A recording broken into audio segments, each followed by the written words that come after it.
Hi friends, welcome to Skyflight Networks. Cinema అంటే మనకి ఇప్పటి వరకు ఒకే అనుభవం, పెద్ద స్క్రీన్, పాప్కార్న్, చల్లని కోక్, చుట్టూ ప్రేక్షకుల హర్షధ్వానాలు.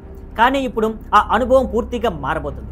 ఇండియాలో అగ్రగామి మల్టీప్లెక్స్ చైన్ అయిన పీవీఆర్ ఐనాక్స్ ఇప్పుడే బెంగళూరులో తమ మొదటి డైన్ ఇన్ సినిమాని ప్రారంభించింది. అంటే ఇక సినిమా చూడడం అంటే కేవలం కుర్చీలో కూర్చొని స్క్రీన్ మాత్రమే కాకుండా ఇప్పుడు మీరు సినిమా చూస్తూ రెస్టారెంట్లో ఉండేలాగా భోజనం చేసుకోవచ్చు. ఇది కేవలం సినిమా కాదు, ఇది పూర్తి ఎంటర్టైన్మెంట్ అనుభవం. పీవీఆర్ ఐనాక్స్ దీన్ని తృతీయ స్థలం, థర్డ్ స్పేస్గా మార్చాలని లక్ష్యంగా పెట్టుకుంది. అంటే మనం ఇంటికి, ఆఫీస్కి తప్ప రిలాక్స్ అయ్యే ఇంకో స్థలం అదే ఈ కొత్త తరహా థియేటర్. ఇక్కడ మీరు గ్రూప్గా, ఫ్యామిలీగా లేదా కపుల్గా కూడా మీకోసం ప్రత్యేక డైనింగ్ స్పేస్ బుక్ చేసుకోవచ్చు.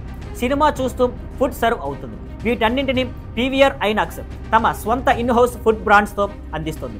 ధరలు కూడా చాలా ఇంట్రెస్టింగ్ ప్లాన్ చేశారు. 2 సీట్ల టేబుల్కి కేవలం 490 రూపాయల నుండి మొదలై 4 సీట్లు టేబుల్కి 990 రూపాయల వరకు ఉంటుంది.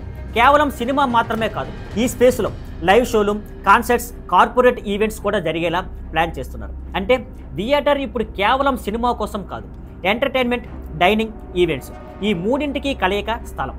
పీవీఆర్ ఐనాక్స్ చెబుతుంది 2027 నాటికి దేశవ్యాప్తంగా ఇలాంటివి మరిన్ని 4 నుంచి 5 డైన్ ఇన్ సినిమాలు ప్రారంభించబోతున్నామని, ప్రతి థియేటర్పై దాదాపు 3 కోట్ల పెట్టుబడి పెట్టాలని కూడా కంపెనీ ప్లాన్ చేస్తుంది. ఇదే కాకుండా పీవీఆర్ ఐనాక్స్ ఇప్పుడు outdoor catering, corporate events, live entertainment వంటి రంగాల్లోకి కూడా అడుగు పెడుతుంది. అంటే ఇక థియేటర్లో సినిమా లేని రోజుల్లో కూడా ఆదాయం వచ్చేలా వ్యూహం సిద్ధం. ఇంట్రెస్టింగ్ విషయం ఏంటంటే కంపెనీకి ఇప్పుడు ఫుడ్ అండ్ బెవరేజ్ విభాగంలో ప్రధాన ఆదాయ వనరుగా మారింది. FY24 వార్షిక రిపోర్ట్ ప్రకారం టికెట్ సేల్స్ 19% పెరిగితే ఫుడ్ అండ్ బెవరేజ్ సేల్స్ మాత్రం 21% గ్రోత్ సాధించి దాదాపు 1958 కోట్లను దాటేసాయి. సరే, ఇప్పుడు మీరు ఊహించండి, సినిమా చూస్తూ హాట్ పిజ్జా, కాఫీ, డెజర్ట్ లాంటి స్పెషల్ మెనూ, మంచి సినిమా, మంచి భోజనం, ఒక్కసారిగా రెండింటి ఆనందం. ఇకపోతే ఈ కాన్సెప్ట్ మొదలైంది బెంగళూరులో, కానీ త్వరలో హైదరాబాద్, ముంబై, చెన్నై లాంటి నగరాల్లో కూడా రానుంది. మరి మీరు ఏమంటారు?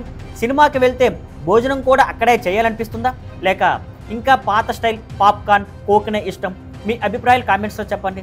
See you on Skyflight Networks. Thank you for watching. Please like, share and subscribe.